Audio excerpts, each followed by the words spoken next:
let's talk about, because we're talking people, process, profit.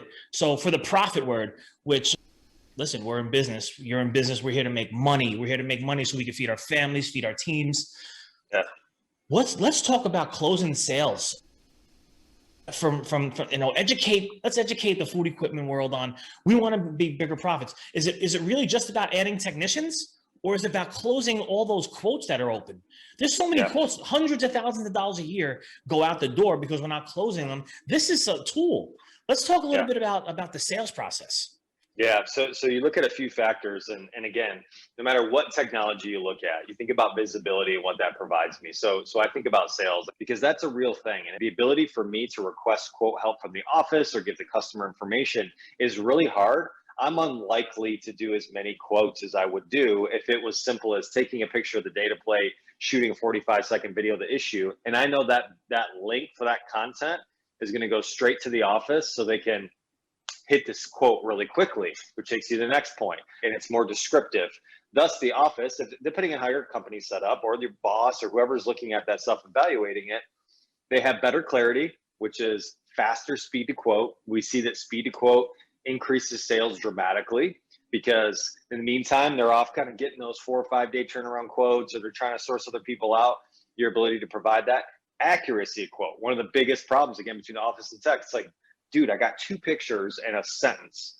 I don't know the part number. Are we going to be able to fit this replacement part through the door? Yeah, you got 30, we get stories all the time in the HVAC space. I know commercial kitchens the same. It's like, dude, you bought a 36-inch unit for and there's a 35-inch gate outside. Well, I can't even get it in, man. Everyone's got those stories.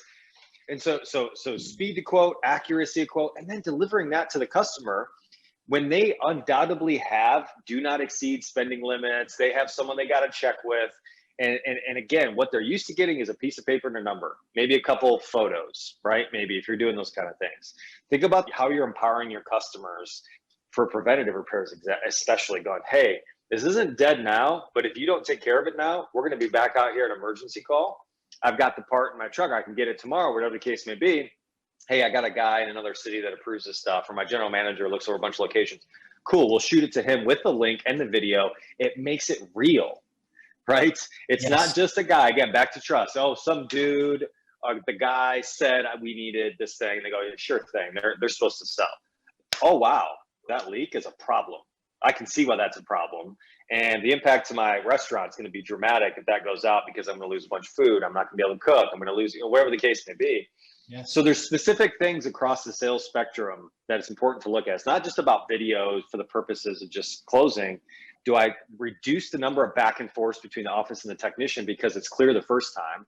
Speed to quote, and then closing those quotes because the customer sees the problem, their decision maker sees the problem, and they approve it. And that's where we see customers, again, any outside of XOI, that type of simple visibility is massive for sales. But also something really interesting that you could take away from this, we see, and you can tell me in the food service space that this is the same, and you educate me, as we acknowledged earlier, this is a newer industry we're getting into. But over our hundreds and customers and tens of thousands of technicians, it's super interesting to see them go on a job site in HVAC. They don't always maintenance all the equipment that's there. They have a contract for a portion of it.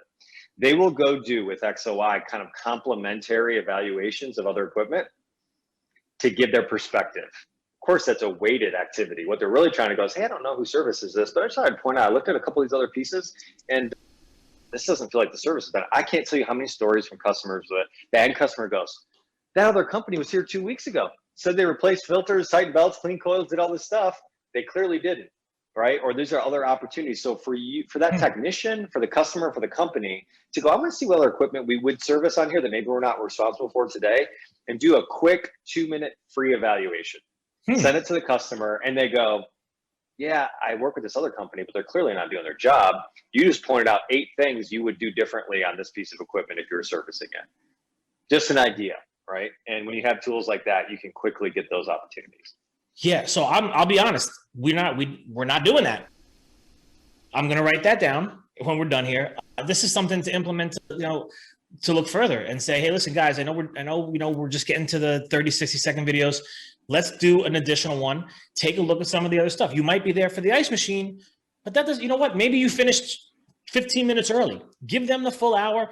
Go over and take a look at some of the other stuff and say, hey, listen, there's a ripped gasket here. This should be replaced.